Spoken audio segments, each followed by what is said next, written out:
അസ്സലാമലൈക്കും. പുതിയൊരു വ്ളോഗ് ചെയ്യാൻ തീരുമാനിച്ചിരിക്കണേ ഞാൻ. അത് ഇൻട്രോ ഒന്നും എടുക്കണമെന്നില്ല, ഒരു സൺഡേ ആയതുകൊണ്ട് സൺഡേ സ്പെഷ്യലായിട്ട് എടുക്കാം.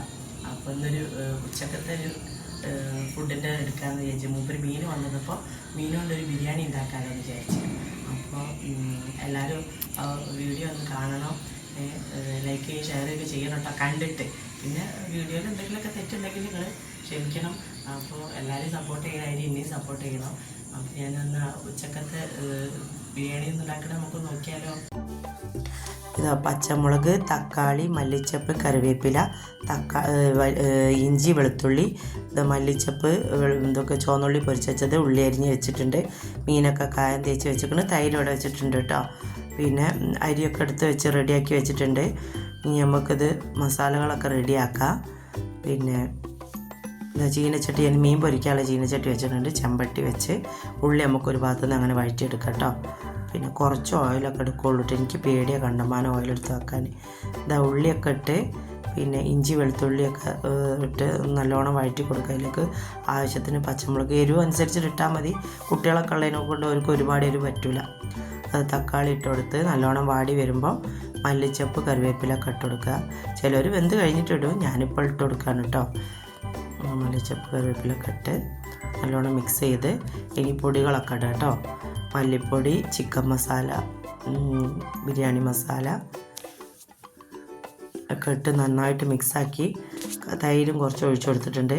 ഇനി പോരായി ഉണ്ടെങ്കിൽ പുളി ഉപ്പൊക്കെ നോക്കിയിട്ട് നമുക്ക് വേണമെങ്കിൽ ചേർക്കാം. ഒരു ശകലം കൂടി പോരായി ഉണ്ട്. അപ്പോൾ അത് നല്ലോണം പേസ്റ്റ് പരുവത്തിലായിട്ടുണ്ട്. അപ്പോൾ തൈര് ഇത്തിരി പോരായുള്ളത് ഒരു ഇത്തിരിയും കൂടി ഒഴിച്ചു കൊടുത്തിട്ടുണ്ട് കേട്ടോ. പുളി പോരായി ഉള്ളതിനെ കൊണ്ട് ഒഴിച്ചു കൊടുത്തിക്കണം. അപ്പോൾ നന്നായിട്ട് മിക്സാക്കായി ഞാൻ ചെമ്പട്ടിയിലേക്ക് മാറ്റുകയാണ്. പിന്നെ നമുക്ക് മസാല ഒക്കെ കൂട്ടാനായിട്ട് കുറച്ച് വലിയ ചെമ്പട്ടിയിലേക്ക് മാറ്റാം. ഇത്തിരി അടി കരിഞ്ഞിക്കണം കേട്ടോ, പക്ഷെ പിടിക്കുമ്പോൾ അതൊരു ടേസ്റ്റാണേ. കുറച്ച് പിടിക്കണത് മസാല ഒക്കെ ആയിട്ട്. അപ്പോൾ മീനൊക്കെ ഞാനിത് പൊരിച്ചതിൻ്റെ അകത്തേക്ക് സെറ്റാക്കാൻ പോവാണ്.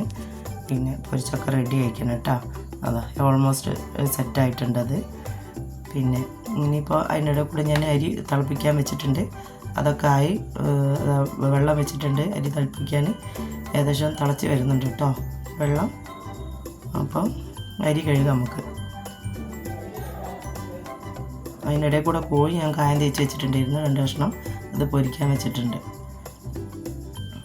അപ്പോൾ അതിനിടെ കൂടെ ഞാൻ അരി തിളപ്പിച്ച് ഊറ്റി ചോറ് അടുപ്പത്ത് ദമ്മിൽ ഇട്ടിട്ടുണ്ട് കേട്ടോ. അതൊന്നും എടുക്കാൻ പറ്റിയിട്ടില്ല, ഫസ്റ്റിലെ വീഡിയോ അല്ലേ, അപ്പം നമുക്ക് അതിൻ്റേതായിട്ടുള്ള ബുദ്ധിമുട്ടുണ്ടാവും. അടുത്ത പ്രാവശ്യം ഇൻഷാ അല്ലാഹ് നമുക്ക് ഉഷാറാക്കിയിട്ട് എടുക്കണം കേട്ടോ. എന്ത് തെറ്റുകളുണ്ടെങ്കിലൊക്കെ നിങ്ങൾ പറയണം. അതുപോലെ എല്ലാവരും സപ്പോർട്ട് ചെയ്യുന്ന പോലെ എന്നെ സപ്പോർട്ട് ചെയ്യണം. ലൈക്ക് ചെയ്യുക, ഷെയർ ചെയ്യുക, സബ്സ്ക്രൈബ് ചെയ്യുക കേട്ടോ. ഇനിയും നല്ല നല്ല വീഡിയോസൊക്കെ ആയിട്ട് ഞാൻ വരും. ആ ഫസ്റ്റിലെ വീഡിയോ ആയിട്ടുള്ള ഒരു ബുദ്ധിമുട്ട് എനിക്കുണ്ട്, ഞാൻ ആദ്യമായിട്ട് ചെയ്യില്ല. അതാ ചോറൊക്കെ കുത്തിയിട്ട് കേട്ടോ. ചോറ് കുത്തിയിട്ട് പിള്ളേർക്ക് ആദ്യം കൊടുത്താട്ടെ, മക്കൾക്ക് വിശപ്പ് സഹിക്കാൻ കഴിയില്ല. പ്രത്യേകിച്ച് ബിരിയാണിയൊക്കെ ആണെന്ന് കേൾക്കുമ്പോൾ അവർക്ക് ഇഷ്ടമല്ലേ. അപ്പം കുട്ടികൾക്ക് വിളമ്പി കൊടുക്കട്ടെ കേട്ടോ, എന്നിട്ട് നമുക്ക് കഴിക്കാം. ഓക്കെ,